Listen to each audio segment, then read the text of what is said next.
The dream machine. DICOM, HL7, I18 in the snap. We're building the future, never looking back.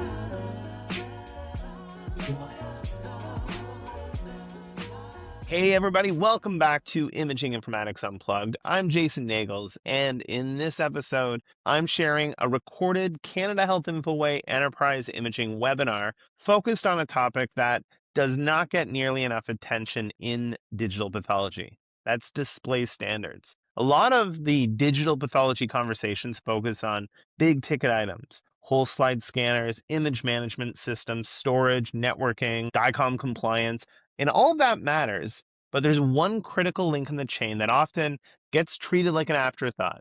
That's the monitor that the pathologist is actually using to make the diagnoses. In this session, we hear from Tom Kimpe, VP of Technology and Innovation for Healthcare at Barco. Tom has spent decades working at the intersection of medical imaging, display technology, image quality, and standards. He walks through why pathology is especially sensitive to display performance, why color gamut matters, how variability gets introduced across the imaging chain, and what the evidence says about medical grade displays compared to consumer monitors. This is especially relevant as enterprise imaging programs start to expand beyond radiology and look at areas like pathology, derm, ophthalmology, point of care imaging, and other visible light imaging workflows. The lesson here is pretty clear. If we are going to treat these images as clinical data, then we need to think seriously about the full imaging chain from capture to storage to viewing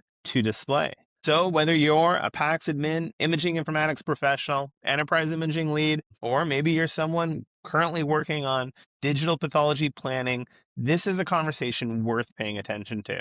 A big thank you to Canada Health Infoway and Tom Kimpe for this excellent session. And with all that said, let's jump into it.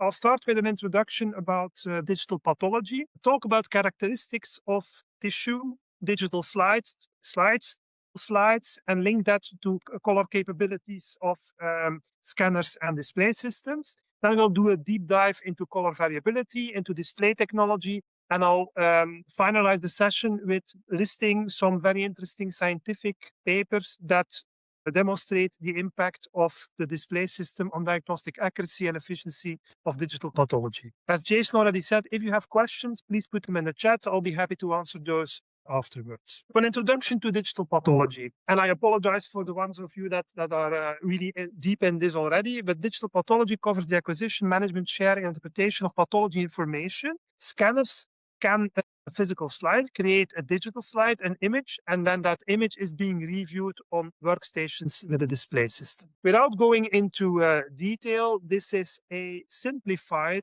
graph of how the workflow looks like in a pathology lab. So they start with specimen, then they have different steps, but at some point in a digital flow, it actually goes from a slide to display. So the slide is going to be scanned, is going to be processed, an image is created, and then that is being viewed on a display system. I think it makes sense to at least spend some time on looking at characteristics of pathology images. Just to give you an example, or to give you a first point here, pathology images really have very, very high resolution. Even compared to mammography images that are typically 12 megapixel, pathology images can be up to 400 times or even more larger than pathology images. So these are really huge resolutions, gigapixels per single pathology image. Now, that also means that it's impossible for a human observer to see all that image content, to see all those details at a glance. The eye is much less sensitive, has a much lower resolution than the resolution of the image. So what will happen in reality is the pathologists will need to do a lot of panning and zooming in order to be able to see all detail those images. Now, let's spend some time on color characteristics of slides. And I really deliberately want to start from the tissue, from the physical slide, and then going along the image chain. So a very interesting paper of Wei-Chung Cheng from FDA has looked at the color gamut of actual human tissue and pathology slides with human tissue on. So what I mean with color gamut is how saturated are the colors, how broad, how many different colors are actually present on that slide in that human tissue. And then we compare that, or he compared this with the standard sRGB color gamut, which is typical gamut of a display system. So what do we learn from this slide? Well, you can see that a very substantial part of those slides actually contains images or contains colors that are beyond standard sRGB gamut. In other words, tissue and pathology slides have very saturated, very vivid, very broad colors that go beyond the typical sRGB gamut. Now, if you then take the next step, so the scanner, the digital pathology scanner, also there you will see that digital pathology scanners actually have a quite broad gamut. So they can actually cope pretty well with the broad color gamut of tissue and physical slides. Now, there is difference in color gamut of scanners. I'll come to that later on. On the other hand, if you look to the display system, it's a completely other story. So as I already said, sRGB is kind of the standard gamut that a consumer professional display will have. You can see that here visualized, that sRGB gamut. So what this graph means is, well, the sRGB gamut is much smaller than colors that are actually present on the slide or in the digital image. It means that the display cannot show all the colors. So you will actually have out of gamut colors. These are colors that simply cannot be correctly visualized on the display system. So there is information, there is color information on the slide in the digital image, but it's not going to be possible to completely visualize that on the display because the gamut of the display is not broad enough. And you can see that actually in a nice visual here. If you look to the red patch, the left shows information that you can still see, subtle differences in red color. But if you have clippings or even colors outside of gamut and you need to clip them, bring them all together, you lose that information. So let's have a look now at color variability in the digital pathology imaging chain. Is there actually a lot of variability that is being introduced in that imaging chain? And yes, there is a lot. And there is a variability being introduced in each of the steps. Pathology slides, as I already said, need a complex process to come from the tissue to actually tissue on a slide that is being stained and that is then being scanned. Because of that complex process, there is also a lot of variability between different pathology labs. Every lab has their own processes, does things in a slightly different way, uses different concentrations of staining or replaces stains sooner or later. And that results into variability that is present in the pathology lab. So if you would ask the same tissue to be processed by 3-4 labs, you would get 4 differently looking slides, as is being shown here in this right image. I already mentioned that even if you would have a slide and you scan that slide with 4 different scanners, the scanners would also introduce variability. Why? Because they have different characteristics, they have a different color gamut that each of them can support. So that means that if the one and the same slide is being scanned by 4 different scanners, even then you will get 4 different output images. It even goes further. Even if you take one particular scanner over time, there will be drift over time, and that scanner will generate a different image. Further in the imaging chain, even the viewer will increase or introduce color variability because, for example, sometimes viewers are relying on hard-coded color profiles and pixel data, or they assume a certain color behavior, or they have different settings on the workstation, color settings on the workstation, and because of that, also the viewer will be a source of color variability. And then finally, you have the display system, of course. And especially when you, for example, look at consumer displays, these are typically optimized for cost and to look good, to have a good appearance. They're not optimized to have a consistent appearance. So that means in practice that crucial components, for example, the LCD panel itself or the backlight or other optical components, they will change without notice in a consumer display. You buy a certain consumer display today, or you buy 10 of them, you buy another 10 in 6 months, you have no guarantee that those next batch of 10 will have the same characteristics. How does that look? Well, for example, also in consumer displays, you will have a problem of aging of display systems. Means is that as the display is being used, for example, the backlight will degrade. It will become less bright. But it's not only less bright, also the color will change because of processes happening with the optical components of the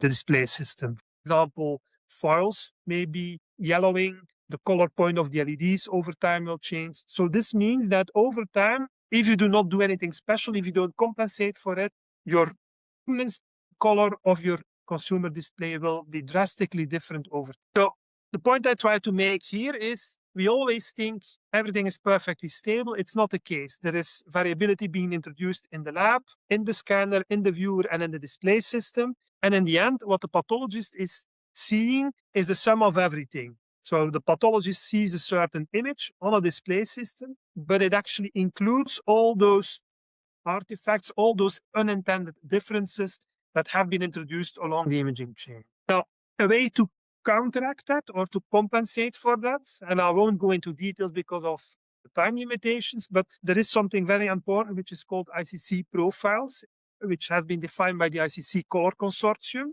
It's a standard, and what do our ICC color profiles do? They actually describe behavior of input devices and output devices. So that means that, and they describe it in a constant color connecting space, profile connecting space, which is a standardized color space. So what does that mean? It means that, in fact, you could characterize an individual scanner, generate an ICC profile that describes the exact behavior of that scanner, do the same on the display system, generate a specific profile that describes the display system.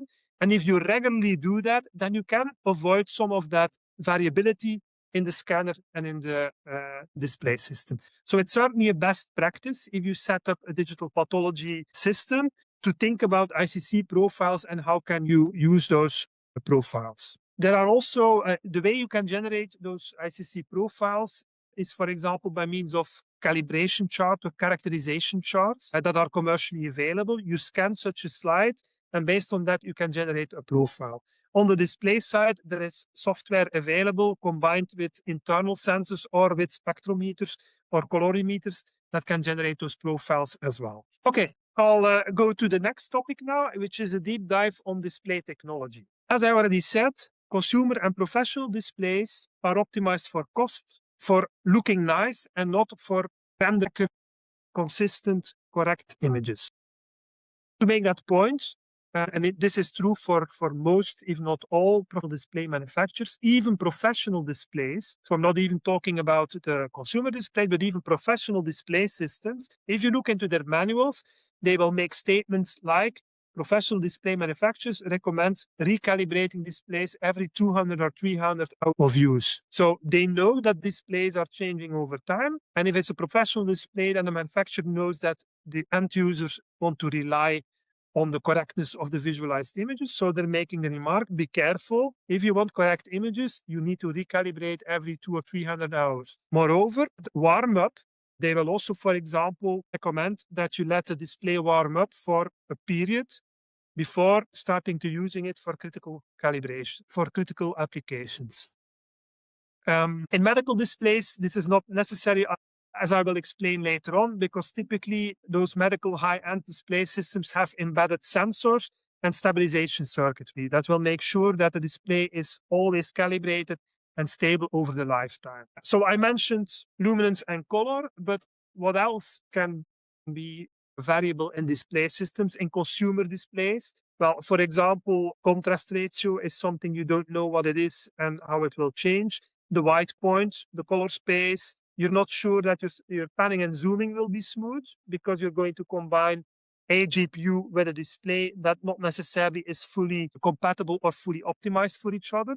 Uniformity of the screen, and so on. Many, many different things that, if you use consumer displays of which you really do not know what the characteristics are and how they will evolve over time. On the uniformity, this is just to give an example here. There is no such thing as a perfectly uniform display. So if you show a uniform gray level or color over the entire surface area of the display system and you measure it or even you look at it, you will observe that it's not perfectly uniform. There are differences both in luminance and in color. There are different gradations. Some high-end displays are better than lower-end displays. Like if you really have high-end medical displays, it will be really good. Still not perfect, but there is always going to be some variability. So I'll spend some time now on explaining what makes high-quality medical display systems different from consumer and professional display systems. And I'll just take one example here of a particular display system, and I'll go over it very briefly.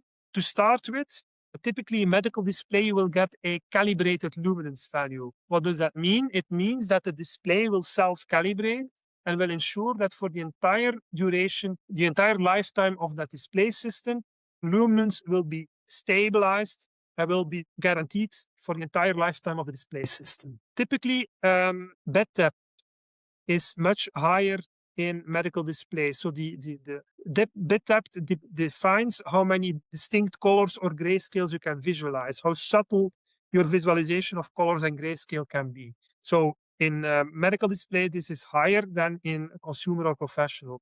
Color gamut, very important thing that I mentioned already. A color gamut of a medical display system is much wider. It's optimized to be able to show very saturated colors. Uniformity, I mentioned that already as well. So typically in medical displays, there are compensation algorithms to make the display more uniform, even sometimes up to an individual pixel level, where you're going to compensate for variability of individual pixels. Color gamut I mentioned, so typically much larger on a medical display system. And how does that translate into the reality? Well, it means that if you use a wide gamut display, your slide may look like this. If you use a standard sRGB gamut, it will look much more washed out. You will not be able to appreciate the saturated colors present in a typical pathology slide. Steady color, this is something also specific for medical displays. So medical displays are optimized to give a very accurate, consistent representation of grayscale and color.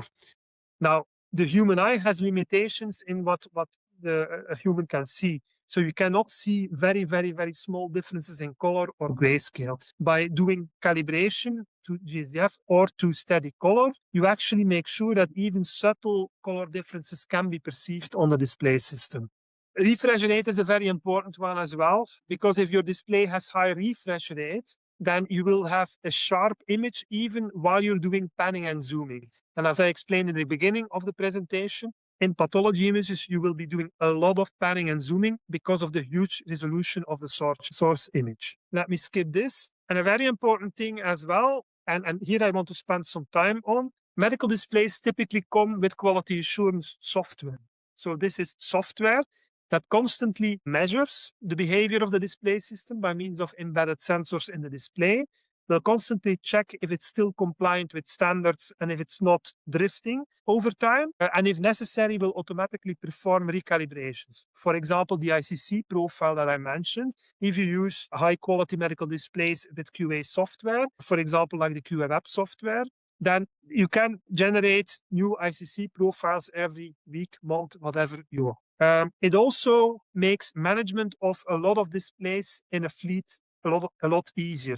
Because if you use, for example, that QWeb software for a medical physicist or an IT manager or a pathology lab's head, you can get an easy overview of all your displays installed, what the status is of the display when it was first installed, what the characteristics are, whether it's still compliant or not, when it likely will need to be replaced. So if your display, for example, is already 3 or 5 years old, your medical display, you typically have a warranty of 5 years. But when you get closer to the 5 years, that software will, for example, say, hey, it's 5 years old, but based on your use of the display, we predict that it will last another 2 years. So you can rely on the fact that it is expected to last another 2 years. Or if the software says, in 6 months or 12 months, it probably will not be able to meet the specifications anymore, then you can start thinking about replacing and do budget planning for it. Okay. I gave you a lot of technical information already. I explained to you what differences are between consumer displays and more high-end medical displays. But the key question is, so what? Does it really make a difference or not? If you are using high-quality displays for digital pathology, will that make a difference in diagnostic accuracy, in efficiency, and workflow efficiency in reading time? So that's what I'm going to explain now in the next section. I spent some time on collecting scientific papers peer-reviewed papers that have been published and that actually study that aspect. So I'll start with a quite a recent paper. You have the reference here, so I'm not going to read everything, but what they did is they compared a consumer display with a professional monitor with a medical grade, so with a medical pathology display system. You have the reference or the link there as well if you want to look at it. So it's a study from 2026, as I said. And what the conclusions were is that if you use a medical display, then if you compare the diagnostic concordance between a medical display and a conventional microscope for H&E slides, then a medical display has 100% concordance. They did the same with the consumer and professional displays, and there the concordance rates dropped, which means that the diagnosis is different. Pathologists made another diagnosis doing that reading on a professional consumer display on the one hand versus a medical display system. And the diagnosis of the medical display corresponded 100% to the ground truth, which is the microscope. They also asked about subjective image quality aspects, and the pathologist rated actually the medical display higher for image clarity, color fidelity, luminance, and so on. So that's a quite important finding published in a peer-reviewed paper. Another one from 2025, they looked at specifically nephropathology use case. Again, you have the link there if you want to read the paper, and another paper here as well. So from those two papers, the conclusions were that in case you use consumer displays or professional displays, there is a risk of missing concurrent diseases. So in that study, they did not find a difference in diagnosis for the primary clinical question that was asked, but on the consumer professional display, the pathologist missed actually concurrent diseases, while these were found on the medical display system. So this is also an important clinical finding. A similar finding on cell counting. So they also did in that paper a cell counting comparison, microscope versus consumer, professional, and medical display. And on the consumer display, the conclusion was that there was a significant undercounting of cells compared to ground truth and the medical display system, which is also a hint or a sign that there is also a difference in clinical performance when using those different qualities of display systems. Now let's move to workflow efficiency and turnaround time, because this is also important. It's not only about the diagnosis itself, but there is a shortage of pathologists. There is a lot of time pressure to read images and to finalize cases. So what about the reading time of consumer displays versus medical display systems? And in these two papers, these aspects were studied. And what you can see there is that the speed to diagnosis, the speed of diagnosis is actually faster when using a medical display. There is a quantitative time saving, which is significant, 6 to 8% reduction in reading time when you actually use a higher quality display system. So 6 to 8%, that's very substantial. That translates on a working day to something like half an hour to an hour that you win. So that's certainly a number of additional cases that can be done. There were eye tracking studies done by, for example, Professor Elizabeth Kropinski that confirmed this. And what she actually found is that especially she studied the visual search aspect. So how long does a healthcare professional search for a certain target? And she did that by means of eye tracking, gaze tracking. So where the device knows where the pathologist is looking at or the radiologist is looking at. And she was able to determine that on higher quality displays like medical displays, it was much faster to hit the target with your eyes for the first time. So you see things more quickly. So that can be an explanation why reading time is lower when you use higher-end display systems. Yet another paper that looked at the link between color instability and diagnostic agreement. So how much agreement is there on a diagnosis? And that study showed that study actually used a very interesting method where they looked at a consumer display when it was brand new and an aged consumer display. So a consumer display that had been used already for a year or 2 years. So the conclusions of this study, you can see it here, is that the reading time increase, so the time to score increased when the display got older, the consumer display got older. The ease of reading was scored more difficult when the consumer display was aged. So pathologists were saying it's more difficult to actually score that image on a consumer display that is not brand new anymore. And very important here, there is also more disagreement if you let a case being read by multiple pathologists. There is more disagreement about the diagnosis, and there is a drop also in diagnostic confidence. So that's also a very important finding. I do just want to point you, without going into details, if you're interested in quality guidelines related to display systems, pathology display systems. These are certainly a few things, a few sources that you should have a look at. They are on the recording, so you can look at them afterwards. And that brings me to the conclusion of my presentation. So I hope that I was able to explain to you that color is important in pathology images. So I've shown you that there is a lot of saturated colors in human tissue, in physical pathology slides. So they have a very broad color gamut. Scanners pretty well can capture that color gamut, although there is difference in the color gamut of individual scanners. On the display side, there is more limitation. Where consumer displays typically have a more narrow color gamut, professional and medical display systems have a broader color gamut and therefore can also visualize more information that is actually present in the physical pathology slide. I also have explained to you that there is a lot of color variability, unintended color variability that all of those devices are introducing. These can be compensated by, for example, using ICC profiles, but they can also be compensated by, for example, using display systems that have embedded sensors and that are stabilizing themselves, like medical display systems. I've shown to you that there are important differences between consumer displays and medical displays. So it's completely different level of quality, different level of technology because of all the embedded sensors, all the real-time stabilization, all the calibration and quality assurance that is happening. Also with medical displays, you can do that for a whole fleet. You don't need to do it individually. You don't need medical physicists that are running around with sensors and making manual reports. And then in the last part, I hope I was able to convince you that it actually makes a difference. Independent peer-reviewed publications demonstrate that the quality of the display makes a difference in the correctness and the accuracy of the diagnosis, but also in the confidence that pathologists have in their diagnosis, in the agreement on what the diagnosis is, and also in the reading time, which is also very important, taking into account the large pressure there is to read many, many cases. So those were the points I wanted to make to you. You have my contact information here in case you would like to reach out. But I would like to open up the floor now for questions. Let me see if I can check the chat if there are any questions. There are two questions from Octavian. If you can't see it, can you see it? If not, I can read it. Please read them because I'm still in presentation mode. Sure.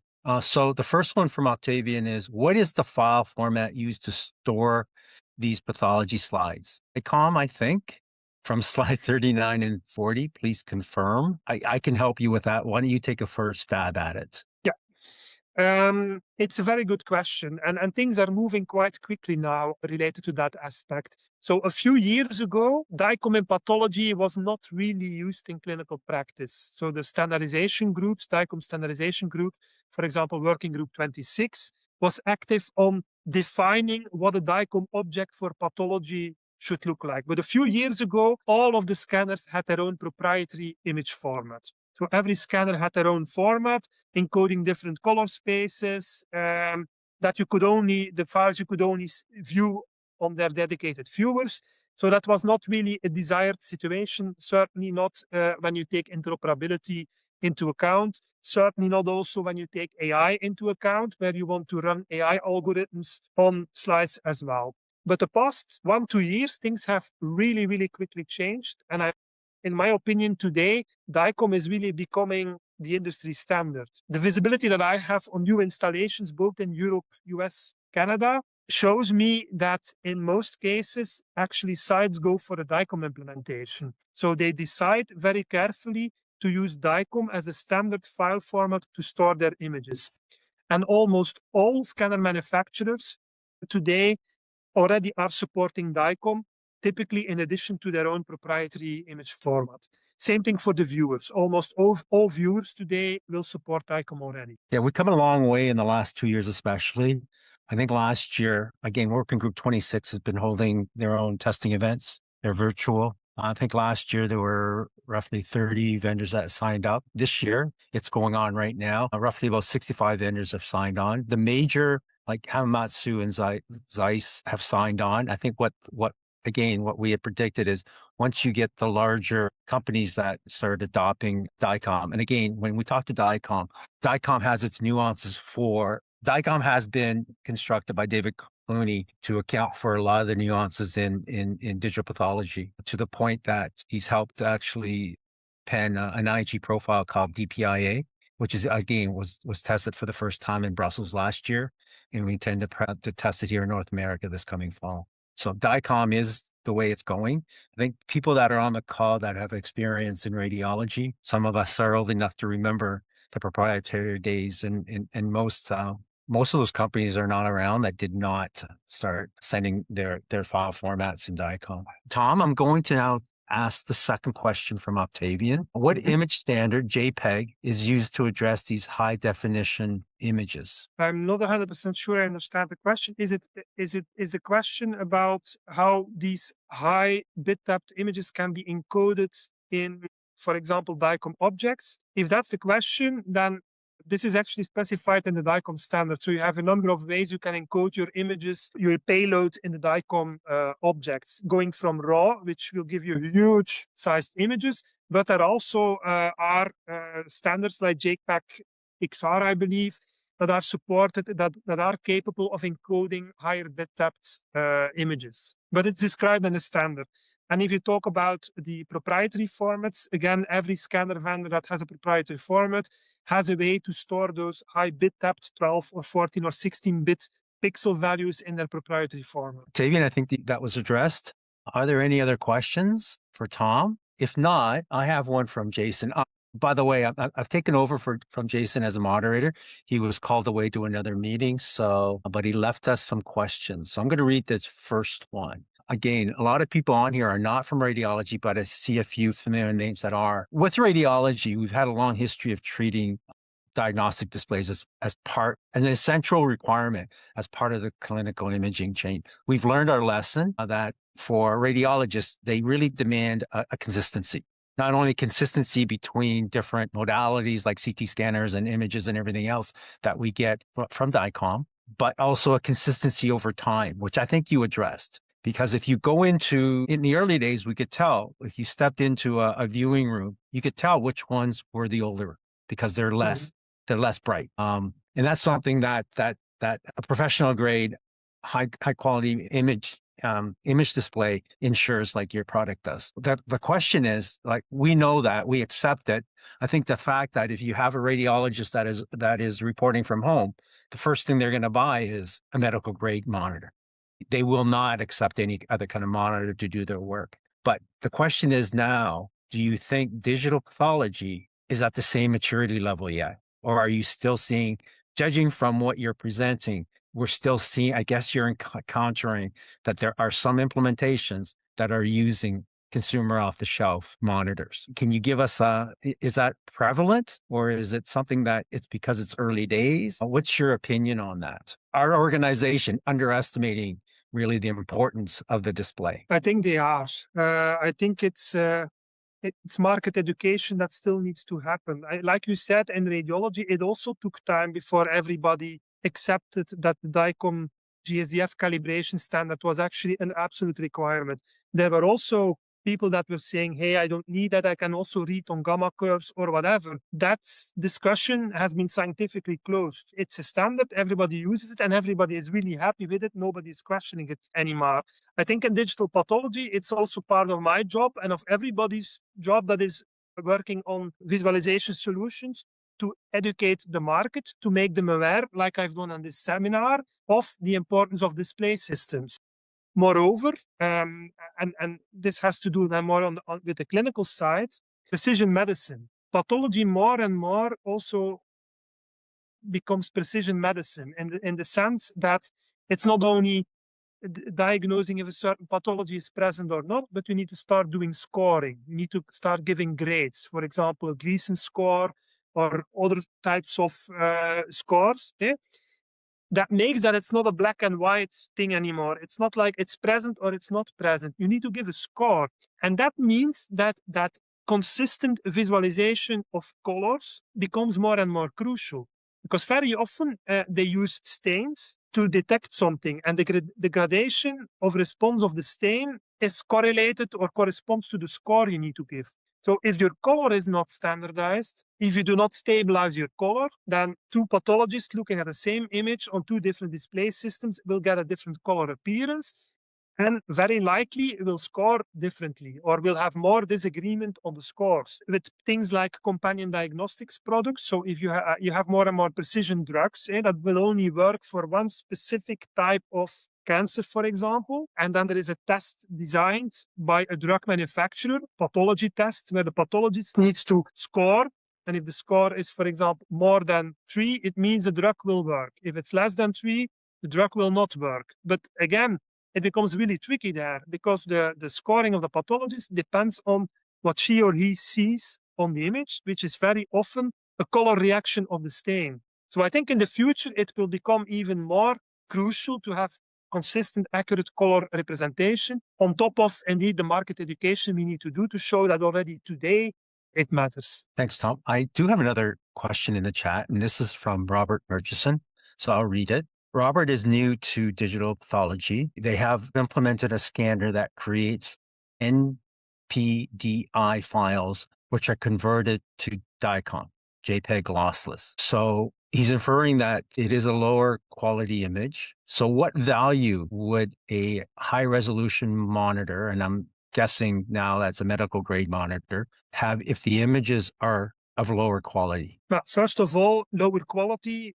you should take that with a grain of salt, because the resolution of even a lower quality image, a resolution of a lower quality pathology image will still be much, much, much higher than the display resolution. So it still matters what the resolution of your display is, and it still matters, for example, how quickly you can do panning and zooming. Now, if I understood it correctly, you convert from NDPI to DICOM. I know there are conversion tools available, and that's a great intermediate step. But the ideal situation would be to generate DICOM in a native format, such that you have the full quality scanner image directly into DICOM, and there is no need for conversions where potentially you lose image quality. Robert, give us a sign if that answers your question. Meanwhile, we can always come back if Tom has not answered it and can expand further. I have a question for Tom.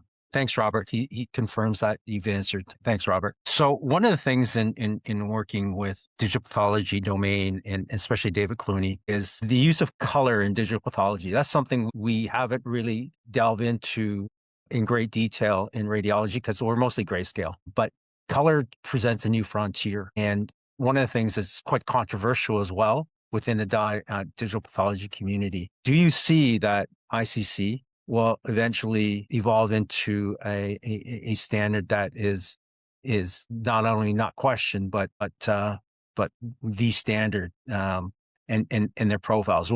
Will there be standard profiles, in other words? What's your opinion on that? Because it seems to be, it's controversial. Some people say it's very important. Other people say, they don't want to delve into it too much detail. I guess there's edge cases as well. What's your experience on that? Yeah, that's a very good question, Dave. Thank you for the question. I explained in the presentation that different components are adding color variability. I also shown that color variability has a negative effect on diagnostic accuracy, reading time, and so on. So we need to reduce that color variability. ICC can help with that. It's not a complete solution, but it can be part of the solution. Why? Because you at least will be able to use proper characterized profiles on the input side, scanner, and the output side, the display system. Now, ICC is complex. I'm completely aware of that. It's by far not trivial for a site, for a hospital or a lab, to themselves start deploying ICC profiles, starting to manage them.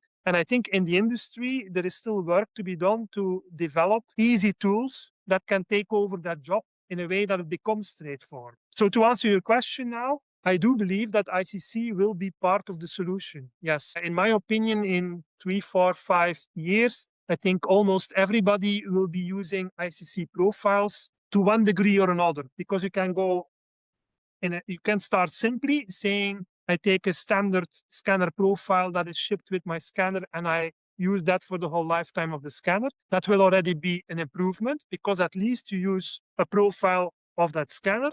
Or you can make it even better and saying, every month I'm going to generate a new profile for that scanner. And I will use always the latest, most accurate color profile, both for scanner, but also on the display side. So yes, in 3 to 5 years, I believe everybody will be using ICC in one way or another, hopefully supported by better software tools provided by scanner manufacturers, display manufacturers, viewers, such that you don't need to do it in a complex manual way, but there still will be a gradation of how complex or how deep sites go into it. And it's not going to be the final solution anyway, because you also need to manage, for example, the instability of the displays and so on. You need to work on everything. You cannot just solve it by fixing one component. It's the entire chain that needs to be fixed. I hear what you're saying, and every day that I work in digital pathology, it is early days. It's early days in that it's more than just buying a whole slide scanner. And you have to look at the whole workflow and how the images are used, how it's interpreted. And I think that is, and this comes back to Jason's second question. A lot of attention in digital pathology goes to the scanners, and then they quickly realize they need image management, IMS systems. And then the big cost is actually the storage. And then comes the viewers. It seems like the viewers is right at the end of the value chain. Where do you most often see display-related risk being missed during digital pathology planning or procurement? Is it something that you're at the end, they've now run out of budget and then they go consumer off the shelf? Is that what you're seeing in the real world right now? Unfortunately, yes, that's exactly what we're seeing. So we are very often pulled into large digital pathology installations very late in the cycle, when they already bought scanners, they already bought storage, they already bought an IMS system, and then they ask themselves the question, what do we need to buy as displays? Where we then come in, we give a demonstration of a high-end medical display, we compare it with a consumer display, and then the site says, oops, we're out of budget, we cannot afford the medical displays. So what do we do now? Do we buy less displays and we go for high quality ones, or do we buy consumer displays anyway, knowing that it's not ideal, that we will struggle more with the quality assurance, that we'll struggle more with the QMS system, with reporting, with audits, and so on. So unfortunately, that's the situation today. And I think the only way to counter that is to educate the markets, is to make sure that there is more awareness, that it's the entire imaging chain that is important, and that when you think about doing an installation, that in the beginning you already need to take into account those components and foresee the budget for it. Otherwise, you will have an unhappy pathologist and unhappy end user, because you bought expensive scanners, storage, viewers, but then you use a poor display system. Tom, I'm glad you said that, because that's exactly what leadership in the DPA, Digital Pathology Association in the United States, as well as ESDIP from Europe, there's a big push on now in education, and it's education throughout the whole imaging workflow for digital pathology. I do not see any other questions in the chat. We're building the Q&A. future, never looking back. Do you have any last? Yeah, Dave, I would like to thank you for giving me the opportunity to give this presentation. I enjoyed it. I hope that the audience has learned something from it. And I want to encourage people, if they still have questions in the next weeks, months, whatever, contact me. I would be happy to answer the questions. If people want to get some copies of the papers I presented, just drop me a line, and I probably can arrange that as well. Thank you for taking the time. I know it's Tom is in Belgium, so it's late at night. So appreciate you're doing this. We are recording this, so this is going to be posted to the YouTube Infoway YouTube channel, so people can get at it. Especially if you've joined Enterprise Imaging, you'll be alerted that both Tom's PDF, he's going to send us a PDF of his. I know it's highly technical, and he has agreed to post his presentation. And the recording will also be posted on that. I do have a plug before you leave. I'm going to take over your screen here. So I just need to get at it. Tom. So I'm going to grab the screen from you, and I'm just going to plug the IG Canada webinar series. We have one more webinar in our series for this season, and it's actually going to talk about the Quebec DIR modernization and its use of IHEXDI. So that is next month on June 18th. I know this is an enterprise imaging webinar, so hopefully a lot of the people will come and catch this as well. So this is a cross-domain webinar. So with that, thank you all very much. And again, thank you, Tom. And if I don't see you in June, have a good summer. Thank you. Thank you. Bye. Bye now. The dream machine. DICOM, HL7, IHE, and Snap. We're building the future, never looking back.